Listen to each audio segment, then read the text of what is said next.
And thank you, Councilman Busciano, and I want to make sure that you get to the council on time so that we do have a quorum. Thank you very much. Good morning, everyone. Mr. Mayor, Chief Moore, distinguished guests, Judge Ito, the York family. This is a great occasion to be here. Today we gather not just to commemorate a legacy, but to preserve one. Deputy Chief York was a pioneer for women in law enforcement and for women generally. By dedicating this station to her today, we make sure that future generations understand the importance of her legacy.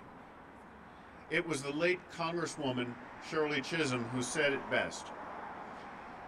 If they don't give you a seat at the table, bring your own folding chair. And that's something that Peggy York did. She brought her own folding chair. She made her own opportunities.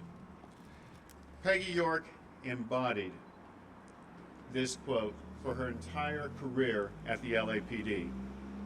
Through tenacity, grit, she broke through LAPD's glass ceiling, and she was able to rise through the ranks and become LAPD's first deputy chief. However, as some of you who know the history, when she first entered law enforcement, she started as a radio operator.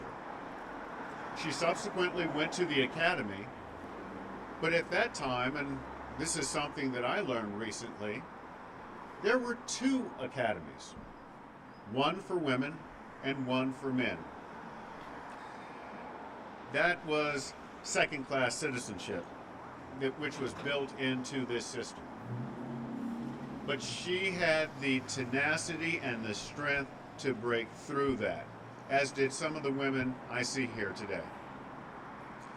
She faced an uphill battle to change the system because when she started working at the department, the only types of jobs female officers were given at that time were either at the front desk, community liaison, or working juvenile crimes.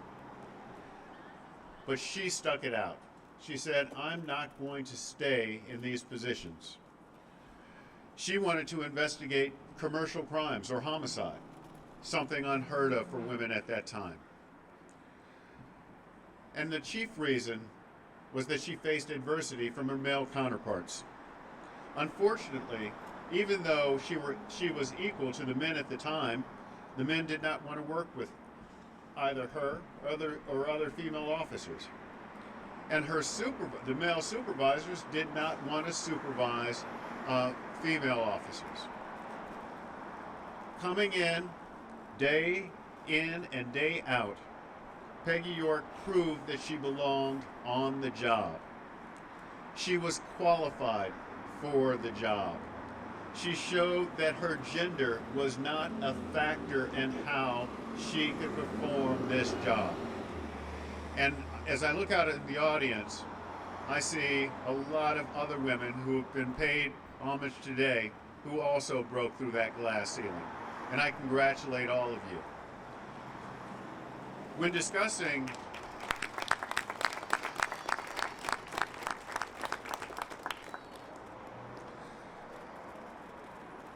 as Peggy York climbed through the ladder of this department, she and her partner, Detective Helen Kidder, investigated homicides here in the Northeast Division. They worked together in an all-female homicide division because their male counterparts simply didn't want to work with them. Well, shame on them, because Hollywood noticed and they said, hey, we like this, we're going to make a TV show based on these two trailblazing women, Cagney and Lacey. I applaud you because that was groundbreaking.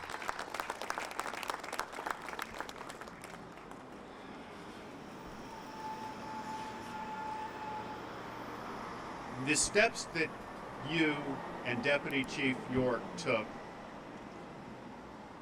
have laid the groundwork for leadership positions in this organization for women all throughout the department. I point to my fellow commissioner here, Commissioner Decker. I point to others throughout the command staff who have risen through the ranks. And I also look out at the new captain of this division here, Captain Chris Waters, as indicative of that. And I congratulate you.